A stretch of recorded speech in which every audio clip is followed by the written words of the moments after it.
Hello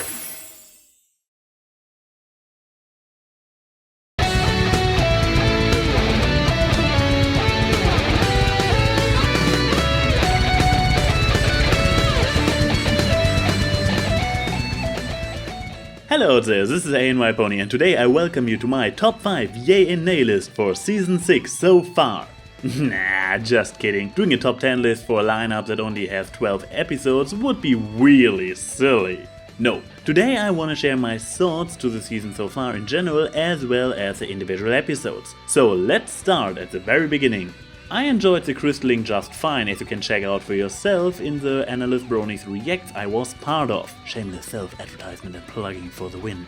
As many other people before me, I have to say that the Starburst part of the episode intrigued me far more story-wise than the shenanigans with the broken heart and the baby cake says nothing on you in regards to overpowering an infant's plot device named Flurry Heart. In Flurry's defense, so her being ridiculously OP kind of works since she is an Alicon after all. Pumpkin and Poundcake have still been over the top and I continue to hate the episode.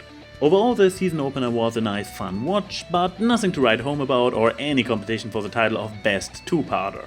The gift of Modpie was good, I would say. The writing was without any bigger issues, the source material for the story was nicely implemented without being a complete re-narration, we got some glimpses on some events to come down the line, and it made me see Mod's and Pinky's sisterly relationship more than the episodes Modpie and Heartbreakers combined.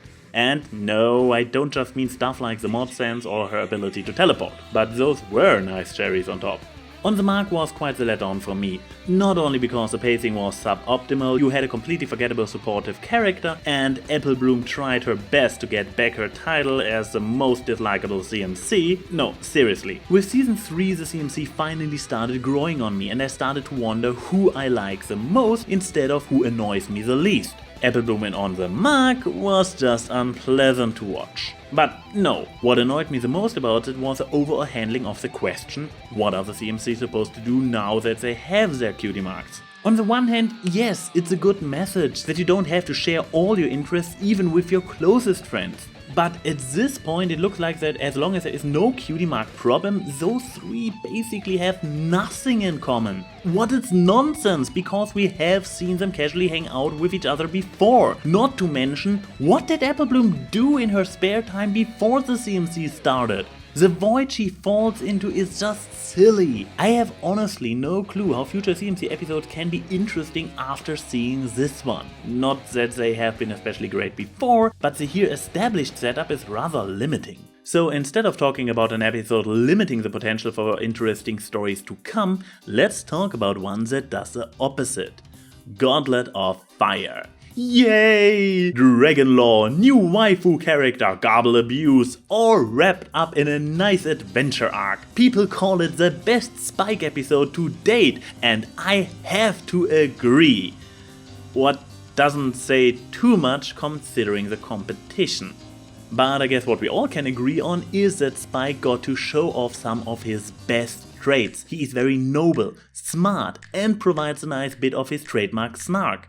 Unlike a certain other dragon. And no, I am not talking about Garble. Ember is, I will get so much flame for this, a weak character. Don't get me wrong, she is adorable. Damn it, Empress, stop making me gush over most likely very underage dragons. But besides her cuteness, she really hasn't much going on for her. Her initial thing is like, I may not be strong, but I am smart. Good strong message, and also the one Spike is going to prove over and over again in this very episode. Ember, however, nearly gets herself killed 5 minutes into the contest, damsel in distress anybody, and only makes any progress thanks to listening to Spike's suggestions, proving that she is weak and not very smart. And if one of your leading roles is weak, this kind of reflects on the episode as a whole. In conclusion, best Spike episode? Is there even a single competitor? Good episode overall? Kind of, yeah. Ember as a character? A bit of a mixed bag. The supporting pony cast? Tongue-in-cheek self-awareness doesn't compensate for immersion breaking. So, what could possibly excite bronies more than an episode about dragons? An episode about Trixie returning.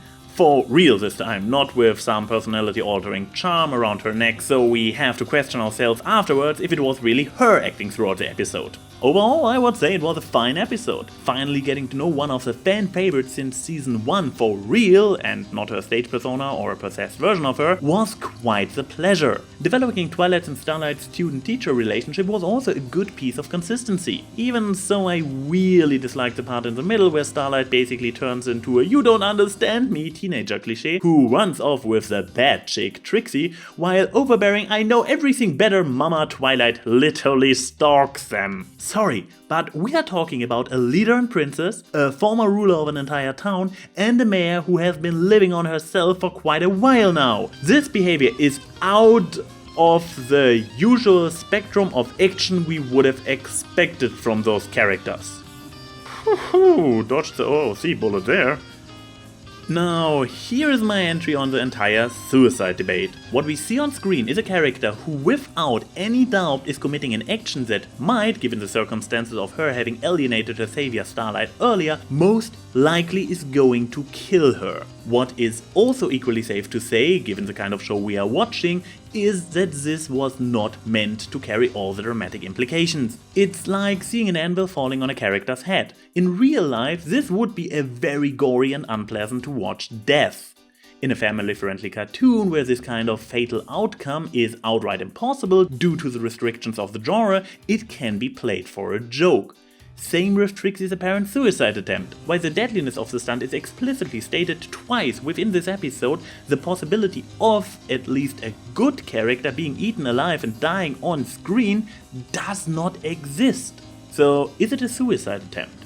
Yes and no. Going simply by the facts, yes it is. Taking into account what we are watching and that a fatal outcome is impossible, no. It is just a cartoony exaggeration.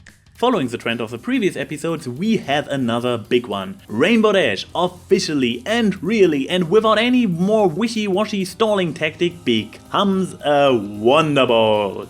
Yay! Funny enough though, this only becomes a side note when talking about this episode. The things people discuss instead are what a bunch of pricks the Wonderbolts are yet again, and how silly Dash acts in order to impress. Well, I don't care too much about the latter, given that hidden insecurities and overreactions are established traits of Dashie. A bit less cringe would have been nice though. When she imitates all her friends, it quickly turned from "oh yeah, I see what you did there, it's just a thing with Dash now," into "oh my god, please stop, don't do another one, you've brutally murdered this once funny joke, stop digging up the corpse again." Now about the other issue. I personally don't like the Wonderbolt's behavior, but I honestly don't care because the episode overall didn't give me much, so I don't see myself returning there anyways. However, I observed something funny about this episode's reception in the fandom. Episodes like Wonderbolt Academy have been loved by the majority, but criticized by the people aligned with the real-life military for the poor depiction of the Wonderbolt as a military unit. Now, here we have an episode the majority of the fandom criticizes for the fact that the Wonderbolts are a bunch of insensitive, unlikable douches. Guess who jumps to its defense? So apparently this kind of bullying your new comrades is a realistic representation of the real-life military, and therefore it is okay to ignore Dash's childhood trauma, and it makes a good moral to tell kids that calling each other names is okay as long as everybody does it. So you have to get over yourself if you don't like it but still want to hang out with the cool kids. But enough complaining. Let's talk about an episode I honestly liked. Even so, I am biased because we all know since Magic a Mystery Cure that I'm a digger for musical-esque episodes, so nobody should be surprised I enjoyed A Heartwarming Tale. I really liked the olden time setting, and I am quite amazed by the recast within the narration. Pinky as a ghost of Heartwarming present. Can you say nailed it? A tiny nitpick I have about it. Oh come on, as if you would have expected me to unconditionally love anything.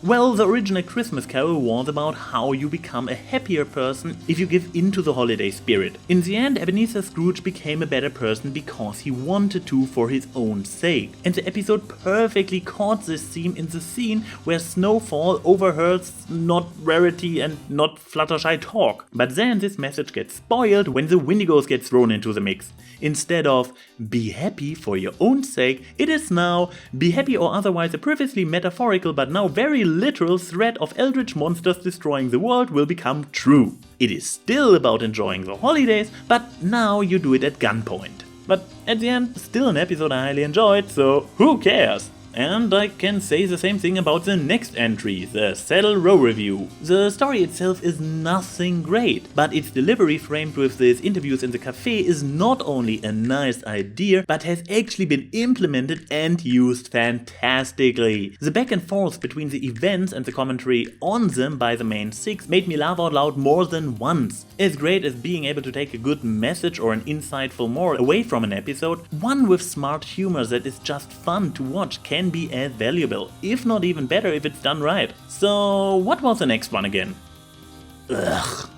Applejack's Day Off. Okay, I give you that much. You managed to find a believable, relatable flaw for Applejack to work through. Something the writers have been struggling with since Applebug season. Performing tasks in an unnecessary complicated manner. This could actually have worked. The message of this episode is actually fantastic. If only the pacing of this episode would not have been such a boring drag, coupled with completely over-the-top silliness with AJ doing the chicken dance. Seriously, who wrote this? Why am I not surprised to see Neil's name in here? And only 2 more episodes to go. Welcome Flutterbutter. To be honest, I am rather neutral on that one. I don't like Seth as a character, most likely because I have this kind of relative who outright abuses his parents' goodwill in real life, and I am not on particular good terms with them. Then again, Seth is not really a character we are supposed to sympathize with, and the message he learns at the end is actually very solid and good. So I guess trying to look at it from a more objective point of view, this is a good episode, just hits a bit too close to home for me personally to enjoy. Leaves only spice up your life. Similarly to a heartwarming tale, this is a mostly good and interesting episode with just one big spoiling issue. Unlike as it was in a heartwarming tale, this issue plays a more elemental role within Spice Up Your Life's narrative and therefore, how to put it mildly, ruins the episode. If you think I'm exaggerating here, you are probably right. However, and this is a true story, when I watched this episode for the first time, and this has never happened before with an episode of MLP, I was ready to rage quit about the time the song started. Rarity, who originally was conceptualized as an element of inspiration, the character who had not 1, not 2, but 3 episodes dedicated to her creativity, the mayor who was ready to give up her life goal if it meant to subject herself to pleasing the wishes of the market for uniformity. This very same Rarity is now preaching submission to trends and does her best to take away any individual flair the tasty treat has? No, this is simply wrong. The episode eventually reaches the expected conclusion, but the fact remains that the main obstacle of the story the heroes have to overcome is based on the fact that Rarity is acting against everything she stands for. Oh, and one thing that goes for all episodes since the Crystalling: what happened to the Changeling? If there would have been hidden clues, some of the more obsessed bronies would have spotted it and I would have heard of it by now. Is this really going to be like it was in season 3 with this tiny bit of foreshadowing at the end of the pilot that stays completely irrelevant for the rest of the season and only gets picked up for the finale? Come on, you did so much better in season 4 and 5. Actually, this is a feeling I have about season 6 in general so far. It's not up to par with the previous seasons. Many people pointed out that all the great writers are gone. No Larson, no Amy, no Sonnenborn, no Cindy Moore. Even Megan seems to be kind of absent besides providing the story for Flutterbutter, going by the rumors because she's focusing on the next movie.